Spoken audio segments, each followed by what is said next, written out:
Bienvenidos, es tiempo de aprender de la palabra de Dios.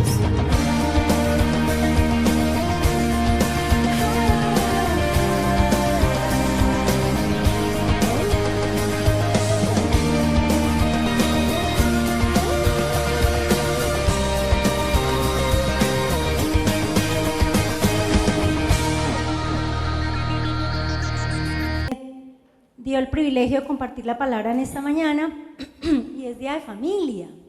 Yo amo los días de familia, ¿cierto? Y casualmente los últimos 2 días de familia ha coincidido que yo de la palabra, y pues fue un poco difícil conectar el día de familia con la serie, ¿cierto? Tenemos una serie. ¿En qué serie vamos? ¿Cómo es el nombre? ¿Y ahora qué? Entonces yo, ¿y ahora qué? ¿Sí?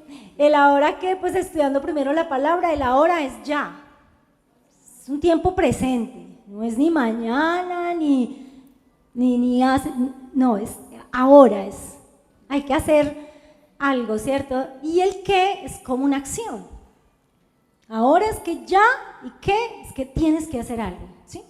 Entonces, el Señor me dio una palabra, y con la palabra que Él me dio yo titulé, ahora que es un tiempo de iniciar una vida de discípulo. ¿Ahora qué? Es tiempo de iniciar una vida de discípulo. ¿Qué tal si le dices a la persona que tienes a tu lado, ahora es tiempo de iniciar? Ay, ustedes me están dejando sola. Una vida de discípulo. ¿Cuántos trajeron sus Biblias? Amamos la palabra del Señor, ¿cierto?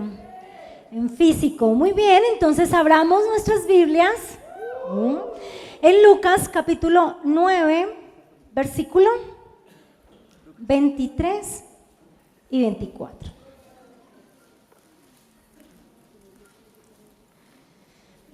Dice así la palabra del Señor. Y decía a todos, si alguno quiere venir en pos de mí, niéguese a sí mismo, tome su cruz cada día y sígame, porque todo el que quiera salvar su vida la perderá, y todo aquel que pierda su vida por causa de mí, la salvará. Muy bien, este texto está hablando Jesús. En el contexto, en el versículo 22, Jesús está anunciando su muerte. Todo el capítulo me habla de la vida del discipulado. ¿Sí? Me enfoqué en estos 2 versículos porque en uno de ellos Jesús nos habla acerca de 4 cosas que nosotros necesitamos para iniciar una vida de discípulo. Nosotros debemos partir del hecho de que el Señor no nos llamó a ser convertidos. El Señor no nos llamó a ser salvos. El Señor nos llamó a ser discípulos. Y ahora es tiempo de que nosotros demos una respuesta a Dios acerca de eso, ¿cierto? Por eso me pareció muy pertinente esta palabra, porque este es el año del discipulado, porque hemos trabajado todo el año tratando de crear una cultura de discipulado, tratando de que nosotros podamos entender que esto es algo personal y que no es algo que nadie más pueda hacer por ti, que es una decisión que tú debes tomar, llevar una vida de discípulo, y que el Señor, si te tiene en este lugar, es porque Él te ha hecho un llamado a ser un discípulo, no solamente un convertido, ¿cierto? Como esto, ahora que nació en el contexto de los encuentros, ¿recuerdan? Que tuvimos la serie de los encuentros que transforman. Esta serie de ahora que es en respuesta a esos encuentros que transforman. Un encuentro que transforma debe producir una ahora que, y así pasa con la vida cristiana. Por eso nosotros iniciamos la vida de discípulo con la salvación, ¿cierto? Cuando nosotros tenemos un encuentro con Jesús se produce la salvación. Cuando nosotros nos encontramos con Jesús, pues me causa siempre mucha emoción cuando yo bajo y recibo las personas nuevas que vienen por primera vez y puedo decirles, ¿tú sabías que a través de una oración, de una confesión, de que tú creas en tu corazón y tú confieses con tu boca que Jesús es el Señor, esa oración, si tú la haces con fe, es como si volvieras a nacer? Es como si pasaras de muerte a vida y de maldición a bendición. ¿cierto? ¿Por qué? Porque ese encuentro con Jesús produce un cambio, una transformación, y tú pasas de un estado a otro, de una vida a otra, ¿cierto? Pero muchas veces nosotros nos quedamos solamente ahí. Por eso la salvación es la cura para la vida perdida. La salvación es la cura para la vida desesperada. La salvación es la cura para la vida de soledad, para la vida de enfermedad, para la vida de... sea cual sea la condición que nosotros llegamos antes de conocer al Señor, la salvación es la cura para esa vida. Porque tú empiezas una nueva vida. Pero a veces nos quedamos solamente ahí. Porque el evangelio que a nosotros nos han enseñado es un evangelio de religión. Un evangelio donde tú no tienes que hacer nada, ¿cierto? Y que aunque la salvación es gratis, la salvación no fue barata. A Cristo le costó su vida, ¿cierto? Le costó su sangre, le costó muchísimo, ¿sí? Y nosotros la recibimos por gracia, y como no nos costó, nosotros nos conformamos con la salvación porque somos salvos, porque vamos a ir al cielo, y como vamos a ir al cielo, pues ya no tengo que hacer nada más. Pero este texto me habla de que no es así. La salvación simplemente es el inicio de esa nueva vida a una vida que Él quiere que tú lleves, ¿sí? Que es una vida que es de gloria en gloria. Como la salvación nos produce a nosotros satisfacción, porque la salvación nos trae gozo, la salvación nos quita el peso de la culpa, de la condenación, nos resuelve el asunto del pecado, entonces nosotros nos acomodamos y nos quedamos allí. Pero en esta enseñanza, en esta mañana, es que nosotros podamos responder a una invitación que Jesús nos quiere hacer acerca de ser discípulos. Amén. Bueno, antes de entrar en el texto, yo quiero derribar algunos mitos que hay acerca del discipulado. El primero es que el discipulado no es un programa o algo que se aprende en un curso, ¿sí? Eso no es algo que tú puedas venir por 3 semanas y ya eres un discípulo. No es un programa, no lo puedes aprender en un curso. El discipulado es cuando tú tomas en serio la vida con Cristo, ¿sí? El segundo mito, el discipulado no es un modelo de crecimiento de la iglesia. Entonces no es solamente para algunos, el discipulado es para todos los que hemos decidido por Jesús. El discipulado a veces pensamos que es para los que quieren ser líderes, para aquellas personas que quieren dedicarse al servicio o servir al Señor de alguna manera. No. El discipulado no es un modelo de crecimiento de la iglesia, el discipulado es un estilo de vida, ¿sí? Y Jesús tenía en mente el discipulado, porque cuando Él hablaba este texto, Él le hablaba a la multitud, y cuando Él le hizo el llamado a los discípulos de ir y hacer discípulos, Él no les dijo ir y hagan salvos, vayan y hagan convertidos, vayan y hagan creyentes, no, vayan y hagan discípulos. Entonces esa palabra tiene un compromiso mayor, esa palabra encierra algo muy profundo que Dios nos quiere enseñar y quizás sacarnos, ¿cierto? En Mateo 10:25 habla acerca cuando Jesús decía a sus discípulos, el discípulo, le es suficiente al discípulo ser como su maestro. Cuando hay un discípulo tiene que haber un maestro. Porque la palabra discípulo significa aprendiz. Y para que haya un aprendiz, pues tiene que haber alguien que le enseñe. Por eso Jesús decía, Él es el maestro y nosotros somos aprendices. Y cuando iniciamos nuestra vida, nuestra salvación, iniciamos una vida de discípulo, iniciamos una vida de aprendizaje. ¿Sí? Por eso nuestra vida cobra sentido, porque nuestra vida debería ir de gloria en gloria, en la medida en que tú vas aprendiendo acerca de Jesús, en la medida en que tú vas aprendiendo acerca de cómo vivir en la vida, en la medida en que tú vas aprendiendo cómo llevar un hogar, cómo educar a unos hijos, cómo manejar las finanzas, tú vas yendo de gloria en gloria. Y eso debería ser así, ¿cierto? Y eso debería causar transformación para otros. Porque en la medida en que tú vas creciendo, otros observan y ven lo que tú estás viviendo y por eso se extiende el reino de esa manera. con nuestro propio testimonio y nuestra propia vida, ¿cierto? Y por último, el último mito es que el discipulado no fue algo que inventó Jesús, era algo que ya existía. Por eso cuando él lo estaba diciendo, el auditorio al que él le estaba hablando entendía perfectamente lo que él estaba diciendo. De hecho, antes de Jesús estaba Juan el Bautista. Y nosotros vemos que los discípulos de Juan ayunaban. Eso dice la Biblia. O sea, Juan el Bautista ya tenía discípulos. Nosotros vemos desde el Antiguo Testamento, el pueblo de Israel tenía el modelo de discipulado. La educación en casa realmente nace de esta cultura. ¿Sí? Cuando ellos educaban a sus hijos en casa, pero cuando ese niño crecía y quería ser más o quería convertirse en un maestro, él tenía que buscar a un rabino y decirle que si se quería comprometer con él para ayudarle a crecer, a convertirse como él. Y el rabino aceptaba o no aceptaba. Y si no lo aceptaba, ese joven se tenía que volver a casa y desarrollar sus labores en las labores que hacía su padre. Fuera agricultor o fuera cazador o lo que sea. Si el rabino lo aceptaba, él empezaba a estudiar y a ser un aprendiz para convertirse un día en ese rabino, en esa misma persona, ¿cierto? Eso está desde el Antiguo Testamento.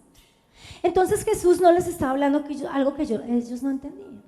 Ahora, cuando vamos a la definición principal está en latín y viene de la palabra griego que es matetes. Igual es aprendiz, estudiante, ¿sí? Entonces nosotros vemos en el griego también ya antes de eso existía Sócrates, Platón, ellos tuvieron discípulos. ¿Por qué? Porque el discipulado es la forma en la que se puede reproducir la vida de alguien, los pensamientos de alguien. Esa es la forma en que se hace y por eso es el discipulado. Entonces vamos a pasar a ver la definición de qué es ser discípulo. Significa algo más que una transmisión de información.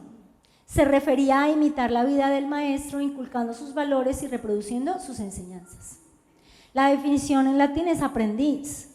En el griego significa alumno, principiante, estudiante, practicante, alguien que practicaba una forma de vida expresada por su maestro. En el hebreo significaba seguidor, persona que sigue y defiende las ideas, doctrinas y métodos de un maestro. Amén. Entonces, cuando Jesús estaba haciendo la invitación de ser discípulos, él estaba haciendo la invitación cuando él decía sígame, él estaba haciendo la invitación de que nos convirtiéramos en discípulos, en personas iguales a él, en personas que pudiéramos reproducir sus pensamientos, su doctrina, sus enseñanzas y su estilo de vida. ¿Amén? Entonces, este texto nos habla de 4 cosas que Jesús estaba hablando acerca de cómo nosotros podemos iniciar una vida de discípulo y donde nosotros podríamos evaluar en esta mañana si nosotros somos discípulos o si quizás nosotros solamente somos creyentes o convertidos o estamos en una posición muy cómoda de estar satisfechos simplemente con ser salvos, cuando el Señor está haciendo un llamado urgente al discipulado, ¿sí? Dietrich Bonhoeffer escribió en su libro El costo del discipulado: la vida cristiana sin discipulado es un cristianismo sin Cristo. O sí, el llamado es a ser discípulo. Y si no, la vida no es cristiana, ¿cierto? ¿Cómo nosotros lo podemos ver? Ahí en Lucas. Me llamó mucho la atención porque en un solo versículo están los 4 pasos que Jesús estaba hablando a ellos para hacer. Versículo 23 dice: si alguno quiere venir en pos de mí, niéguese a sí mismo, tome su cruz cada día y sígame. 4 cosas. Si alguno quiere venir en pos de mí. 2, niéguese a sí mismo. 3, tome su cruz cada día. 4, sígame. Muy sencillo, pero muy profundo. Y es el análisis que le vamos a hacer en esta mañana a ese texto, ¿cierto? Entonces vamos a ver el primer requerimiento para tener una vida discipulada. Dice, si alguno quiere venir en pos de mí. ¿Qué quiere decir eso? Que el discipulado es voluntario. Que el discipulado es una respuesta a una invitación directa de Jesús. Qué tremendo, ¿cierto? Es hermoso, a veces recibimos la salvación y no escuchamos esa invitación. Jesús dice, si quiere, el que quiera venir en pos de mí, el que quiera hacerse un discípulo, esto es lo que tiene que hacer. Entonces lo que nos enseña allí es que el llamado no es algo impuesto, ¿sí? No es por manipulación, no es por coerción, es una invitación que requiere una respuesta voluntaria de aquel que desea seguir a Jesús. Todos los que estamos aquí, estamos voluntariamente. No hay nadie aquí que pueda estar que esté obligado. No tendría sentido, ¿cierto? Si nosotros estamos aquí es porque nosotros de alguna manera hemos escuchado esa invitación, ¿sí? Y estamos respondiendo. La segunda cosa que nosotros vemos allí, dice es, niéguese a sí mismo. ¿Qué será negarse a sí mismo? Es cuando nosotros nos negamos a ser dueños de nuestra propia vida. ¿Sí? Ahí está hablando, para tú ser discípulo, tú tienes que negarte a vivir tu propia vida, porque cuando tú llegas a la vida cristiana, tú tienes una vida y tú has tomado tus propias decisiones y has hecho con tu vida lo que tú has querido. Tú manejas tu vida de una manera, tú tomas tus decisiones sin contar con Dios, tú tienes relaciones sin saber si edifican o no. O sea, tú tienes una vida y cuando tú llegas y recibes la salvación y tú empiezas esta nueva vida de discípulo, el Señor te dice, tienes que negarte a ti mismo, porque tú ya no puedes vivir tu vida como tú quieres. Tú tienes que renunciar a tu autosuficiencia de creer que tú puedes manejar tu vida como tú quieres. Es un error. Y por eso hay mucha frustración en el cristianismo. Porque nosotros pensamos que recibir al Señor simplemente es recibir la salvación y ya. Creemos que no tiene que haber nada, ningún compromiso de parte de nosotros para nosotros poder alcanzar la vida que Él tiene para nosotros. Cuando Él dice niégate a ti mismo, no es porque Él quiera quitarnos todo, es porque Él sabe cuáles son las decisiones correctas, porque Él sabe cuál es el camino correcto que tú debes tomar, porque Él sabe qué es lo que tú debes abandonar o dejar de hacer, ¿sí? A veces pensamos que negarse a sí mismo es que creemos que en la iglesia cristiana nos dicen qué debemos y qué no debemos hacer.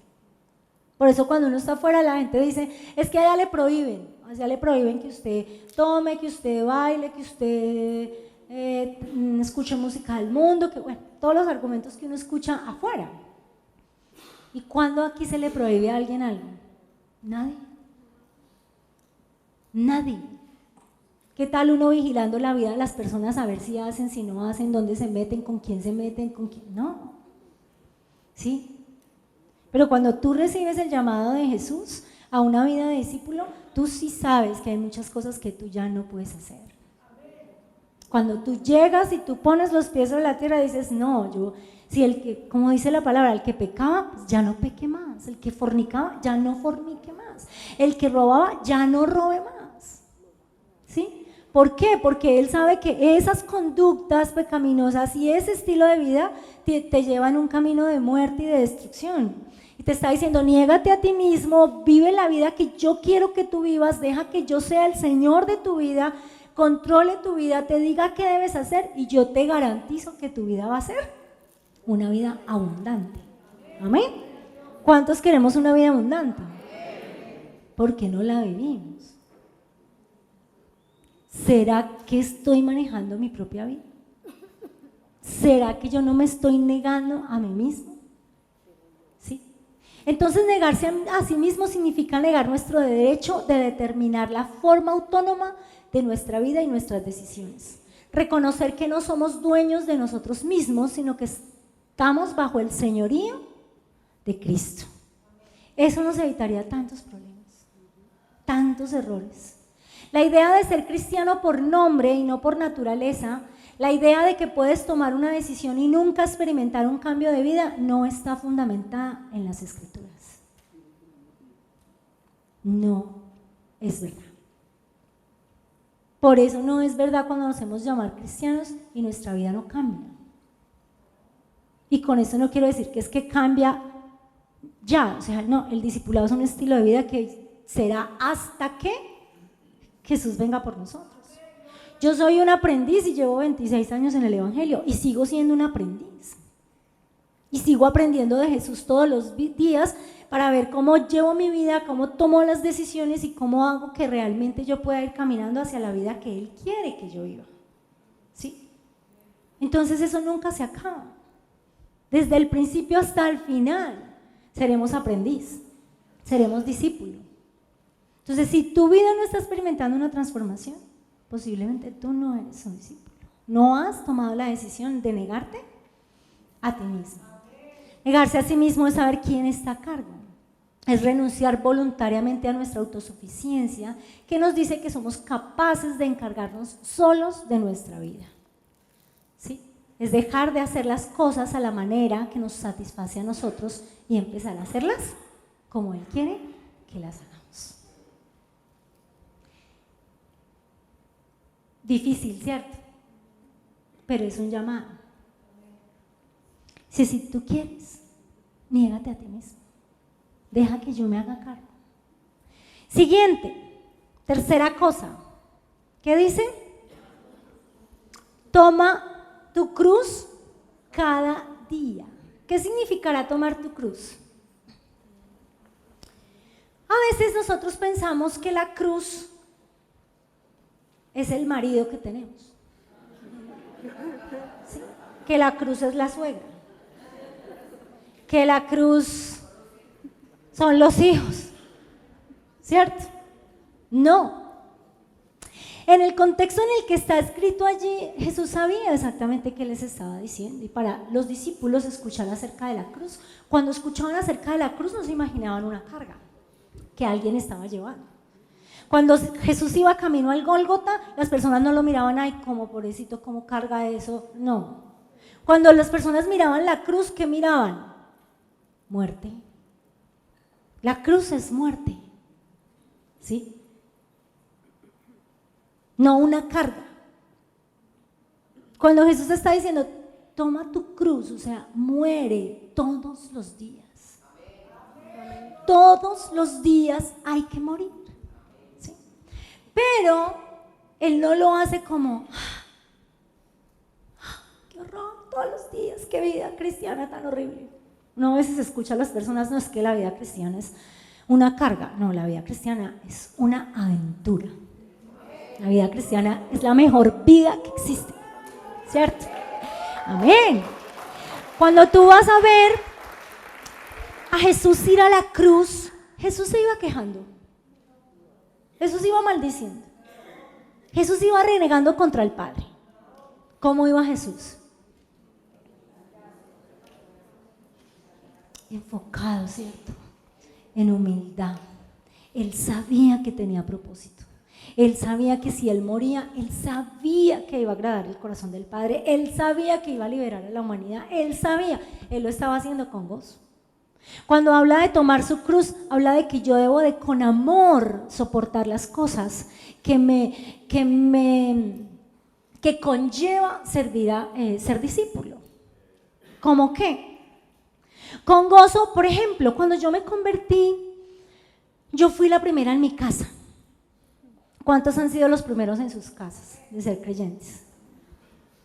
Tarea dura, ¿sí o no? Cuando yo me convertí, yo tenía 19 años y yo fui a una iglesia y como a los 8 días había un encuentro y yo me fui para un encuentro. Y en ese encuentro yo fui salva, en ese encuentro yo nací de nuevo.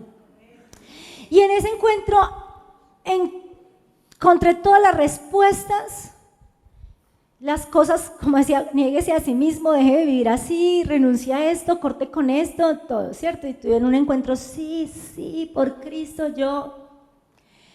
Y cuando tú sales del encuentro, tú te vas a enfrentar a todas las cosas de tu vida pasada. A la tentación, porque el chico lindo que nunca te miraba, te llama y te invita a salir. O sea, y uno es como, ay, ¿cierto? Esta es mi oportunidad. No, niégate a ti mismo, ¿cierto? Y yo me acuerdo que yo en el encuentro, yo llegué a mi casa y yo le pedí perdón a todo el mundo. Entonces yo cogí a mi hermana y yo le decía, ay, negrita, perdóname, pero estúpida, ridícula, ridícula. ¿Quién sabe qué le hicieron allá? Y yo me levantaba al devocional y las dos estábamos en la misma habitación y lloraba. ¡Cállese! ¡Loca! ¡Loca! Entonces yo me fui para el baño a orar. Y como en un devocional yo recibí el don de lenguas, entonces yo oraba en lenguas, pero en el baño. Y ella iba al baño. ¡Loca! A las 4 de la mañana yo me levantaba temprano para no molestar a nadie y ella, ¡loca! ¡Salga de ahí, loca! O sea, esa es la cruz. Y salir, hermanita, te amo. Esa es la cruz con amor.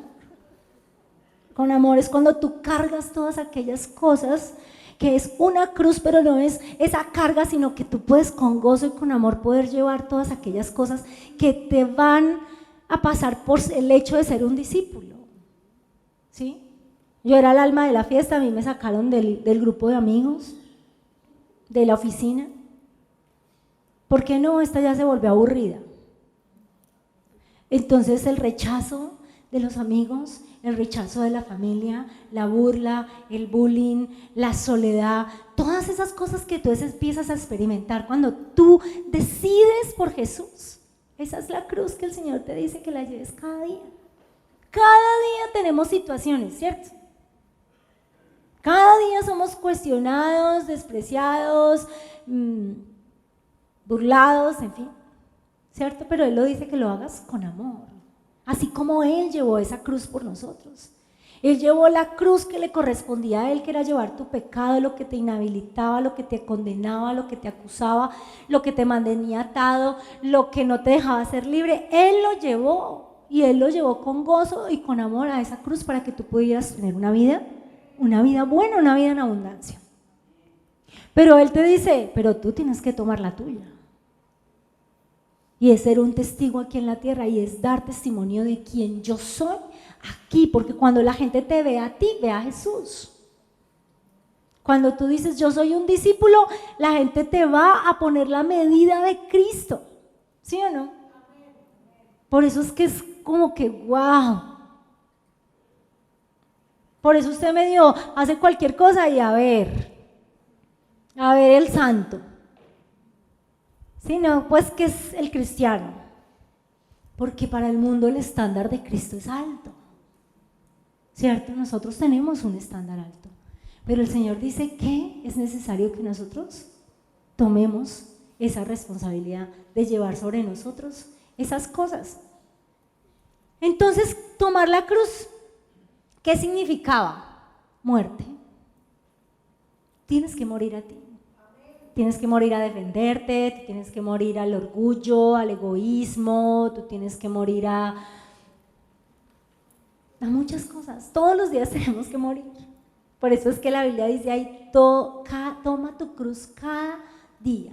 Tomar la cruz es un llamado a convertir la misión de Dios para mi vida en mi vocación. Es decir, cuando incorporo intencionalmente a mi realidad de tal forma que pueda hacer de dicho propósito el faro y guía de mi vida. La cruz no tiene nada que ver con la carga de el marido, las finanzas, una enfermedad. Tiene que ver con el llamado que Dios nos ha hecho y lo que nos va a costar. Quiere decir que yo debo de estar dispuesto a morir, ¿cierto? Y después Jesús le dice, inmediatamente en el versículo 24, porque aquel que quiera ganar su vida, la perderá. Pero el que la pierda a causa de mí, la salvará. ¿Quién? Entonces Él está diciendo allí la recompensa, o sea, tú o decides ser un discípulo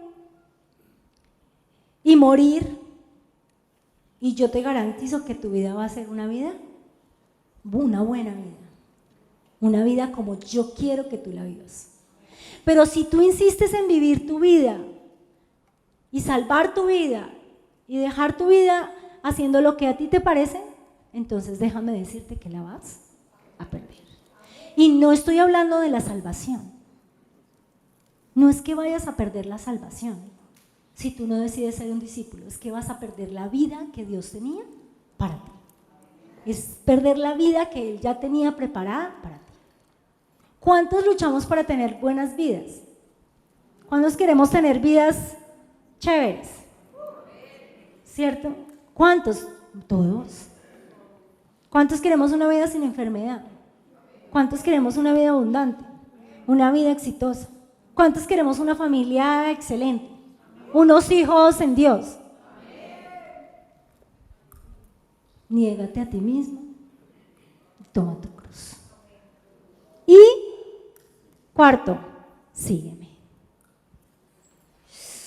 Y ese sígueme parece muy sencillo, pero ese sígueme es cuando Él habla de la trascendencia. Sígueme es, entonces ven aquí, haz equipo conmigo y entonces juntos asociémonos para que esto trascienda. Ese sígueme es que esto no se trata solamente de tu vida. Este sígueme es que Él hace un llamado para que ya nosotros como, no solo como individuos, sino como cuerpo, nosotros podamos ir y hacer discípulos a otras partes, al lugar donde cada uno de nosotros está. Entonces me parece muy curioso porque finalizando el capítulo, en el versículo 57, nosotros vemos 3 tipos de personas que querían seguir a Jesús, pero que en su corazón, la verdad, no era una decisión, ¿sí? Y quiero finalizar con este texto que dice, yendo ellos, uno le dijo en el camino, Señor, te seguiré a donde quiera que vayas. Y le dijo Jesús, las zorras tienen guaridas y las aves de los cielos nidos, mas el Hijo del Hombre no tiene dónde recostar la cabeza. El segundo dijo, y aquí ya le dijo Jesús a otro, sígueme. Y él le dijo, Señor, déjame que primero vaya y entierre a mi padre. Y Jesús le dijo, deja que los muertos entierren a sus muertos y tú ve y anuncia el reino de Dios. Entonces también dijo otro, te seguiré, Señor, pero déjame que me despida primero de los que están en mi casa. Y Jesús le dijo, ninguno que teniendo la mano en el arado mira hacia atrás es apto para el reino de los cielos. ¿Qué quiere decir? Que el discipulado genera compromiso. 3 tipos de personas. Uno que fue muy impulsivo, ay, yo te quiero servir. Y cuando le dijo, sí, pero estas son las, no te garantizo nada, como que lo pensó. Porque a veces pensamos que necesitamos ser discípulos si el Señor nos da lo que nosotros queremos. ¿Sí? El segundo era alguien que ya seguía a Jesús, pero Jesús le hizo el mismo llamado que le hizo a los discípulos, porque a todas las personas que Él convirtió en un discípulo, Él mismo, con sus propias palabras, les dijo, sígueme.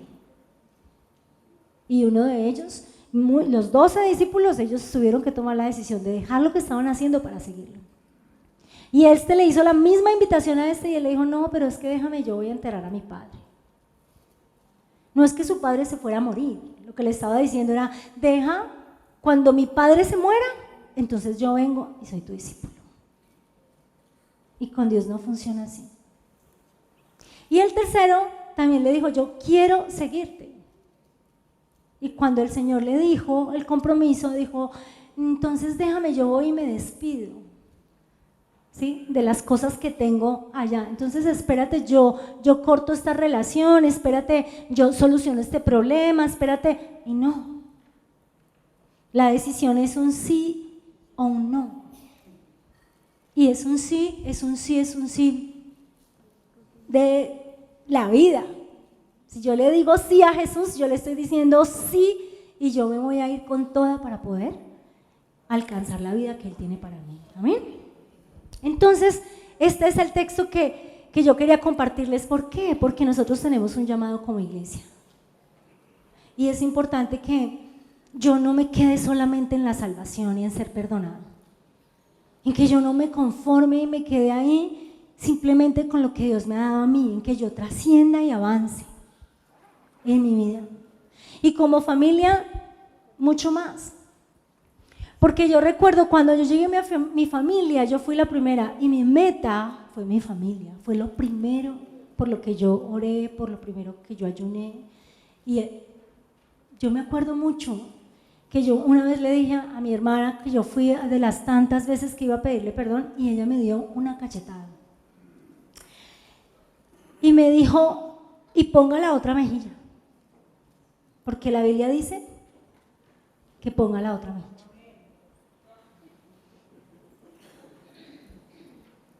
Y yo soy mansa, pero no mensa.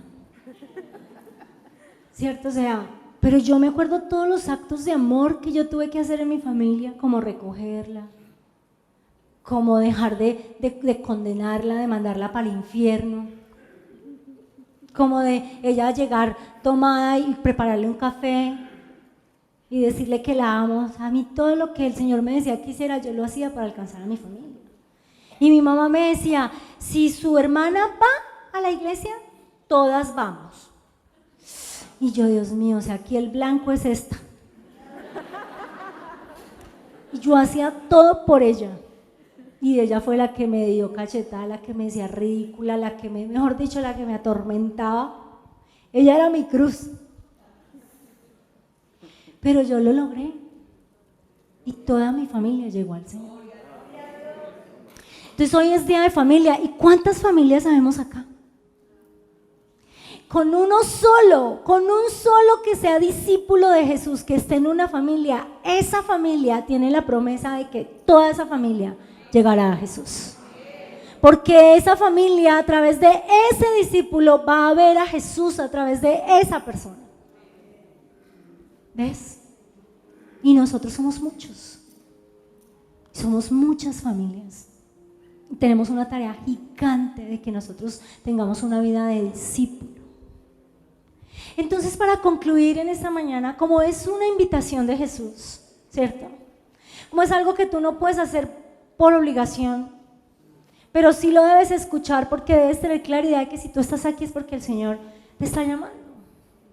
Pero quizás también te está llamando a que dejes de vivir la vida como tú quieres vivirla, que te está haciendo una invitación a que te niegues a esa vida que estás viviendo y aceptes la vida de Jesús, el estilo de vida que Él te quiere enseñar. O quizás hoy te quiere decir, esa es tu cruz, llévala.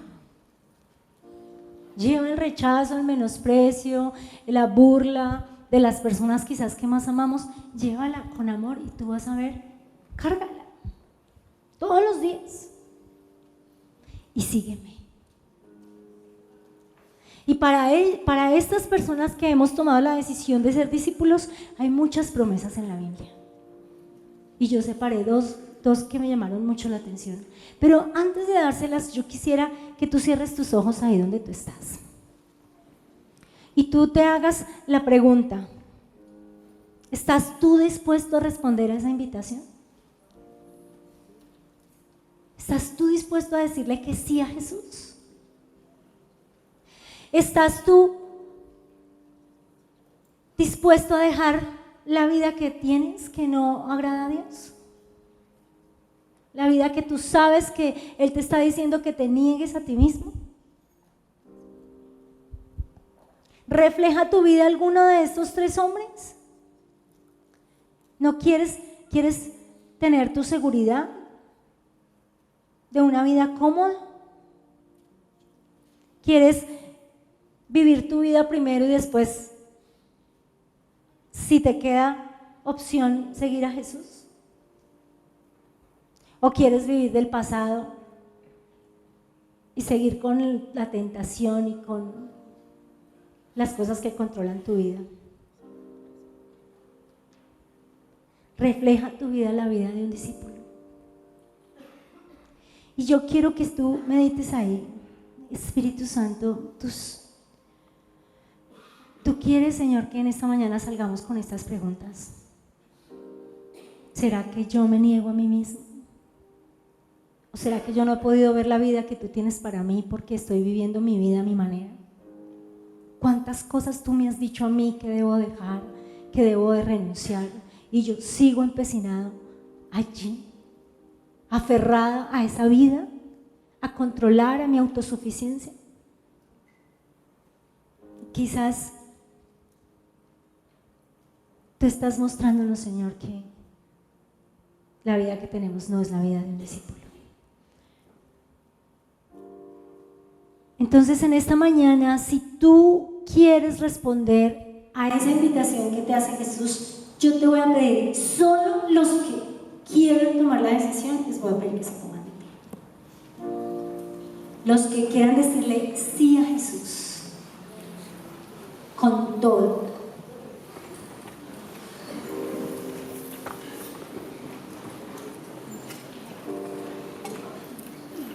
No hacemos una decisión de estas porque la pastora lo dice, no lo hacemos porque estamos en la iglesia, no lo hacemos porque nosotros necesitamos entender que esta decisión demanda un compromiso, y es negarte a ti mismo y tomar tu cruz cada día y avanzar, porque el propósito que Dios tiene con nosotros como iglesia en esta ciudad es que cambiemos esta ciudad. Dios quiere que nosotros transformemos esta ciudad. Pero Dios va a empezar con tu vida y después con la de tu familia y después con la de todos los que están cerca de ti, amigos, vecinos, trabajo, universidad, lo que sea. Y así, cuando nosotros entendamos este llamado, vamos a afectar y realmente la iglesia va a ser una iglesia con poder. Amén. Entonces vamos a cerrar allí nuestros ojos y tú vas a hablar con el Señor y tú le vas a decir, Señor, sí. Mientras que cantamos esta canción para finalizar, y vamos, Señor, gracias por recordarnos en esta mañana, Señor, que tú nos haces un llamado, Señor, que nuestra vida tiene sentido, que nuestra vida tiene propósito, Señor.